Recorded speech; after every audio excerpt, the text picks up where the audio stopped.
Hello friends, welcome to home food recipes. આજે આપણે બનાવશું નારિયેળની ચટણી. તો સૌપ્રથમ એ માટેની સામગ્રી જોઈ લઈએ. તો નારિયેળની ચટણી બનાવવા માટે આપણને સામગ્રીમાં જોઈશે નારિયેળ 130 ગ્રામ. નારિયેળની મેં બ્રાઉન સ્કીન કાઢી નાખી છે આ રીતે. અડધા ઇંચનો આદુનો ટુકડો જેને મેં ચોપ કરી લીધો છે.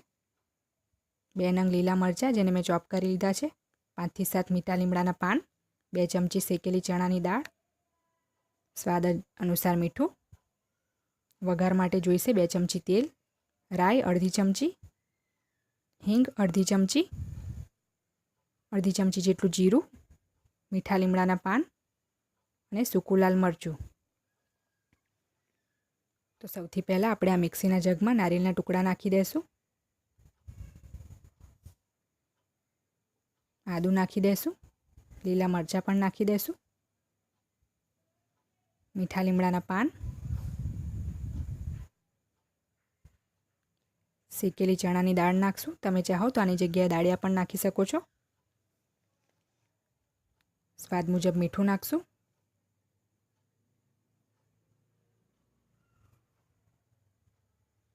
અને હવે આપણે આમાં 2 મોટી ચમચી જેટલું પાણી નાખશું અને એને પીસી લેશું. જો તમે ચાહો તો આમાં દહીં પણ નાખી શકો છો 2 ચમચી જેટલું પાણીની જગ્યાએ.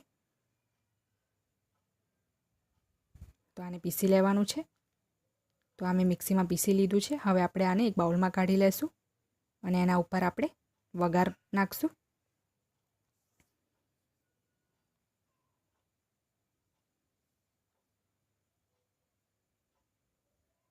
તો વઘાર માટે મેં એક તડકા પેન મૂકી દીધું છે જેમાં 2 ચમચી જેટલું તેલ નાખશું. તેલ ગરમ થાય એટલે આપણે એમાં જીરું નાખવાનું છે. રાઈ નાખશું. હિંગ નાખશું. હવે 4 થી 5 કડી પત્તા પણ નાખી દેવાના છે.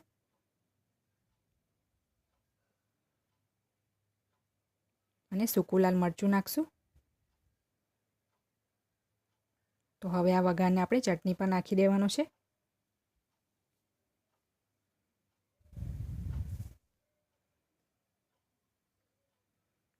તો આ વઘારને ચટણી પર નાખીને આપણે સારી રીતે મિક્સ કરી લેવાનું છે.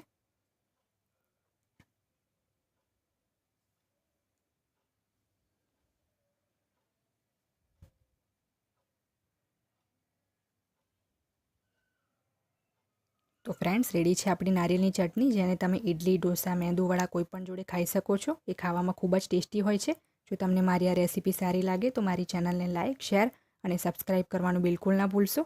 જો તમારે મારો આ વિડીયો હિન્દીમાં જોવો હોય તો એની લિંક મેં ડિસ્ક્રિપ્શન બોક્સમાં આપી દીધી છે. તો મળીએ નેક્સ્ટ વિડીયોમાં. ત્યાં સુધી આવજો.